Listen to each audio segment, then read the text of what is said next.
This is a tutorial on how to create and manage chat rooms in Virola.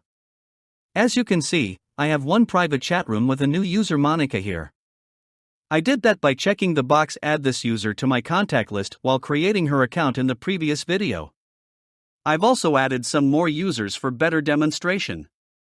You can view your user list by navigating to Administration and selecting Manage Users. You can create a private or group chat room by right-clicking on the Chatrooms section on the left, or by using the File menu. To start a private chat room, I go to File and select Find People. Then I enter the name of the user I want to chat with and click Start Private Chat. Now, let's create a group chat.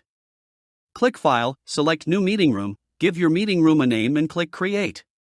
To add users to your meeting room, you have three options. Right-click on the chat room title in the left sidebar or on the chat room logo or on the right sidebar. Then, select Add Remove Users. You can then type the names of the users you want to invite, click Add and confirm. You can remove your users from group chat the same way. Or there is one more option, right-click on user's avatar picture and select Remove from Meeting Room. To allow or restrict your users from creating chat rooms, you need to adjust the global permissions in the Administration permissions. This will affect all users in your Virola account. We will cover user permissions in more detail in our upcoming video tutorials. You can also customize your chat rooms by pinning the ones you use frequently or archiving the ones you don't need at the moment.